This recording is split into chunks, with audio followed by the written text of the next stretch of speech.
सारा ब्रह्मांड है जिसने रचा निर्मल की जय। महालक्ष्मी महासरस्वती महाकाली की जय। सभी प्यारे भाई और बहनों को मेरा जय श्री माता जी। आज हम 3 नाड़ियों के बारे में टॉपिक लेकर आ रहे हैं। तो हमारी आज बताएंगे 3 नाड़ियों के बारे में और उनका क्लियरेंस कैसे करते हैं। तो सबसे पहले हम लेते हैं एड़ नाड़ी के बारे में बताते हैं। जो एड़ नाड़ी जो है वो हमारे मूलाधार चक्र से होकर सहस्त्रार तक यहाँ पर आती है। जैसे हम बोलते हैं कि लेफ्ट साइड से आकर ऐसे राइट में जाती है, यहाँ से क्रॉसिंग हो जाती है यहाँ से और इधर जाकर मिलती है वो। और राइट साइड जो है पिंगला नाड़ी हम जिसे बोलते हैं वो हमारे स्वादिष्ठान चक्र से शुरुआत होती है और वह यहाँ से आकर यहाँ से मिल जाती है सहस्त्रार में। और जो मध्य सुषुम्ना नाड़ी है वो हमारे नाभि चक्र से शुरुआत होती है उसकी। वो डायरेक्ट मूलाधार या कुंडली से नहीं होती, वो डायरेक्ट नाभि चक्र से होती है। जब कुंडली में उठती है तभी वो जो बीच बीच का गैप होता है, जैसे मान लीजिए कि मूलाधार से नाभि चक्र तक का जो गैप होता है वो कुंडली में भर देती है। इसलिए अभी जब हम पहले लेते हैं तो ये नहीं होती, ये बस नाभि चक्र से शुरुआत होती है। जब कुंडली माँ पूरी तरह से उड़ जाती है और जब हम परम आनंद की स्थिति में आते हैं, जैसे श्री माता ने बताया कि पूर्ण आत्म साक्षात्कार में स्थिर होना, तो जब ये कुंडली में उठती है तभी ये गैप भरती है। अब फिलहाल अभी नहीं भरी है, इसलिए हमें और प्रयास करना है और मेहनत करनी है।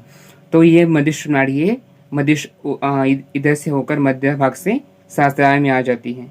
ये 3 नाड़ी है। अभी ईड़ नाड़ी की जो है वो है भूतकाल दर्शाती है। ईड़ नाड़ी उनके जो देवता है श्री महाकाली श्री भैरवनाथ है और उनका अभी हम भूतकाल से संबंधित रखते हैं। वो ईड़ नाड़ी वो भूतकाल से संबंधित होती है, जिससे भूतकाल के बारे में जो कुछ भी आपके घटित होता है वो इससे रिलेटेड होता है ईड़ नाड़ी से। और पिंगल नाड़ी जो है वो हमारी राइट साइड से होती है। राइट साइड जैसे हम फ्यूचर के बारे में सोचते हैं वो इस क्रिया से होता है।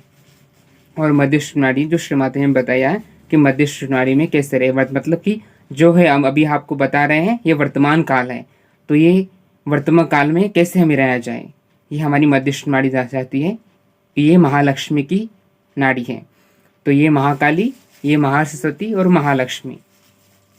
तो ये नाड़ी जो कैसे बिगड़ती है, अभी ये नाड़ी जैसे हम मान लीजिए कि भूतकाल के बारे में बहुत ज़्यादा सोचते हैं या जैसे कोई आपको घटना भूतकाल में घटित हो जाती है तो बार बार आपको वही विचार आते हैं और आप उस विचारों से निकल नहीं पाते, फिर डिप्रेशन हो जाता है। डिप्रेशन से आपकी स्थिति बिगड़ जाती है, मानसिक तान तनाव रोग आदि इत्यादि हो जाते हैं। तभी आपकी ये नाड़ी पूरी तरह पैक हो जाती है। आप कुछ सोचता ही नहीं कि आप क्या कर रहे हो और आप ऐसे अकेले रहना पसंद करते हो, इससे मिलजुलना नहीं चाहते, बस आप खुद को मतलब तकलीफ में देखते हो।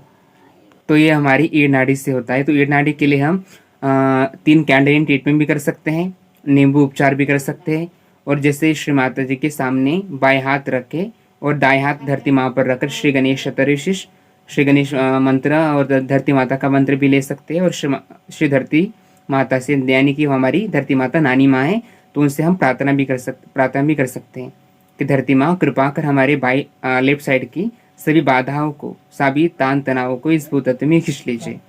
और ईड़ नाड़ी के लिए जो नमक पानी होता है तो वो है गर्म पानी, गुनगुना पानी लेना चाहिए उनके ईड़ नाड़ी के लिए।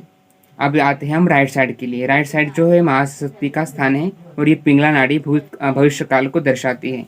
भविष्य काल यानी आप फ्यूचर के बारे में चिंतित रहते हैं, मेरी नौकरी का क्या होगा, मेरी पढ़ाई में कैसे होगा, मेरी ये घर में कैसे रहेगी, वो रहेंगे, मतलब आपको बार बार चिंताएं होती रहती है कि अब ये कैसे होगा, कैसे नहीं, कैसे, इसके बारे में आप चिंतित रहते हो तो आपकी पिंगला नाड़ी पकड़ जाती है। जैसे आप बहुत प्लानिंग करते हैं तभी आपकी पिंगला नाड़ी पकड़ जाती है। कभी हाई बीपी लो बीपी भी ये सब हो इसी वजह से हो जाता है कि आप बहुत ज़्यादा सोचते हो या कुछ अभी हाई बीपी इस साइड से ही होती है, पर वो हृदय चक्र मतलब कि आप घबराते हैं तो ये पिंगला नाड़ी से ही होती है।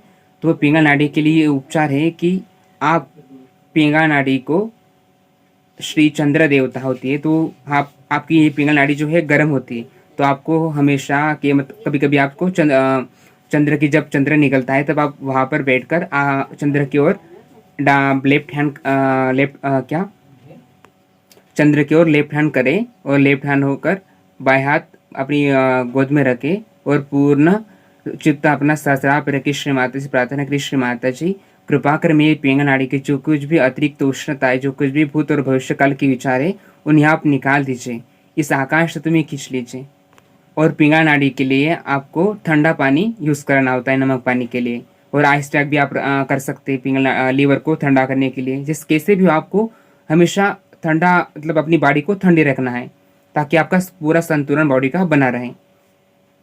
अब आते हैं हम मध्यश्रुम नाड़ी पर। मध्यश्रुम नाड़ी जो है श्री महालक्ष्मी की नाड़ी है, उक्रांति की नाड़ी। इससे हमारा आत्म साक्षात्कार पूर्ण रूप से हो जाता है और पूर्ण रूप से हम माँ के प्रति पूर्ण समर्पित हो जाते हैं। तो यह मध्यश्रुम नाड़ी है, ये हमें मध्यश्रुम नाड़ी बताती है कि वर्तमान काल में कैसे रहना है। आपको ना भूतकाल की चिंता करनी ना भविष्य काल की चिंता करनी है। तो आपको मध्यश्रुम नाड़ी के लिए आप जैसे श्री माता ने बताया कि आपको 5 बार बंधन लेना चाहिए दिन में ऐसे, तो आप बंधन लेकर श्री कुंडली माँ को उठा सकते हैं।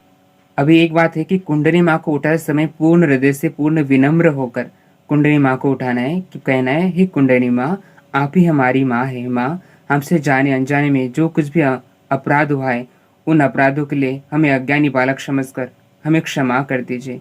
कृपया जागरूक होकर मेरे सहस्रार को छेदन कीजिए। माँ, मुझे पूर्ण आत्म साक्षात्कार दीजिए, आपका प्रेम दीजिए, आपके प्रति पूर्ण समर्पित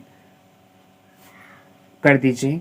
यही आपके श्री चरणों में विनम्र प्रार्थना। फिर आपको कुंडली उठाना है ना। 3 नाड़ियों के बारे में अभी आपको पता होगा। लेफ्ट नाड़ी के लिए आपको कैंडल ट्रीटमेंट करना है या नींबू उपचार कर सकते हैं, शुभरिंग कर सकते हैं, मटका ट्रीटमेंट कर सकते हैं। राइट साइड के लिए आपको जो है ठंडा पानी यूज़ करना है, चंद्र में बैठना है, और लीवर डाइटिंग भी आप जैसे आप आइस पैक भी रख सकते हैं लीवर पर, स्वादिष्टान चक्र पर या हृदय पर। या आपको अधिक उष्णता जब महसूस होती है तब आपको पिंगला नाड़ी को ठंडा करना है, यानी कि कूल करना है। और मध्यश्रुम नाड़ी में तो आप जब ये दोनों अपने आप क्लियर हो जाएगी तो आप मध्यश्रुम नाड़ी आप खुद ही आ जाओगे। ठीक है, अभी ये 3 नाड़ी हो गई और इसी वक्त हमारा सेशन भी खत्म हो गया। चलिए मिलते हैं नेक्स्ट वीडियो में, तब तक के लिए बने रहे हमारे वीडियो पे। सबको जय श्री माता जी। और हाँ, लाइक और शेयर ज़रूर कर दीजिएगा।